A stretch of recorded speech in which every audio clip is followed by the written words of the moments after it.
We're here today at Pacifica Paddle Sports. We're going to learn what's SUP. SUP is stand-up paddleboarding. And we've got an event coming up that honors stand-up paddleboarders and a fight for cancer. It's cold on the toes. I actually saw people stand up paddleboarding in Hawaii. Saw someone catch a wave and they caught it for about a minute. I thought, I need to try that.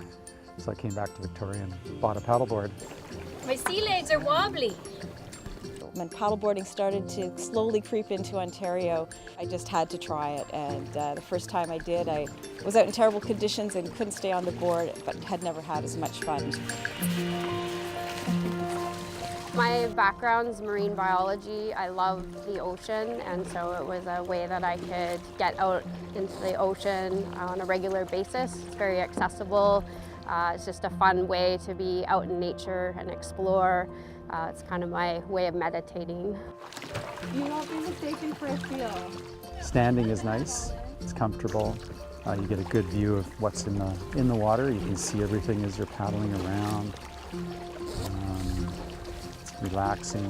You can sit down. You can lie down on your board if you want. Look up at the sky. So there's just a lot of different ways of enjoying a board on the water, and it's very simple. It's a board and a paddle, a life jacket, and a leash, and off you go. There are boards made for beginners, and they're wider and fairly big, and a really big board is almost like standing on a dock. So it's one of those sports that almost anybody can do on an easy board. We really pride ourselves in reaching out to the community in every way we can to share what we have, which is an amazing playground here in Brentwood Bay. And we've got the means to get out and enjoy it for families and people of all ages. And especially with those that are going through difficult times. There's something really special to be on the water and leave what's on the land behind.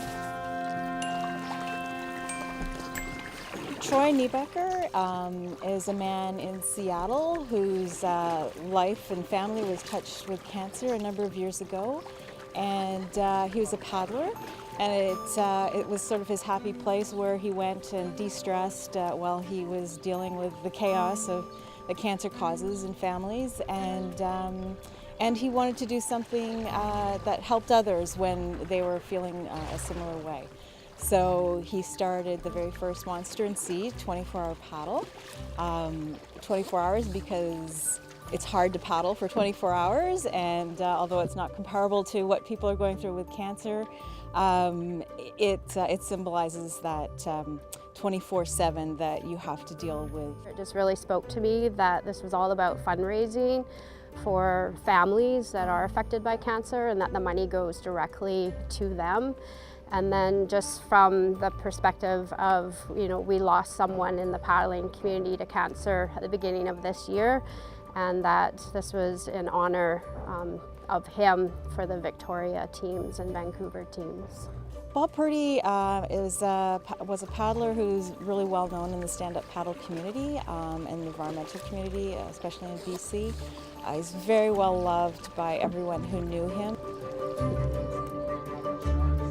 Bob used to wear the pink tutu at a lot of events, and he was known for that, and drew attention, and it was to give people a voice and ask questions. Ask him why he's wearing one, and then it would just break that reluctance to maybe walk up to a person and introduce yourself. You'd get people asking him, why are you wearing a pink tutu? And he could tell them.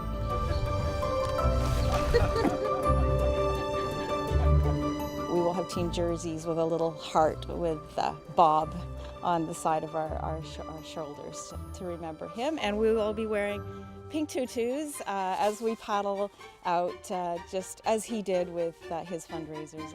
How wonderful would it be to see a sea of pink tutus? There will be a sea. I know there's at least 8 coming. There'll be a lot. Bring their boards, bring their kayaks, bring a canoe. However way they would like to be on the water, they can come and launch at our ramp.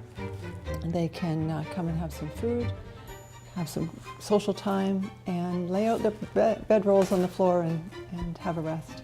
There's 26 teams this year across Canada and the United States, and every team fundraises for their individual community, and the money stays right close to home, and there's no red tape. It's just a quiet slip under the door and just a little boost for that family. Well, that was a lot of fun. And as you can see, What's Up is for everybody. Supping is a great sport, and it's quickly becoming one of the fastest water sports out there for all people and all levels. And I encourage you to come on out and give it a try. And also to support this wonderful event. For Community Producers, I'm Kathleen Burton.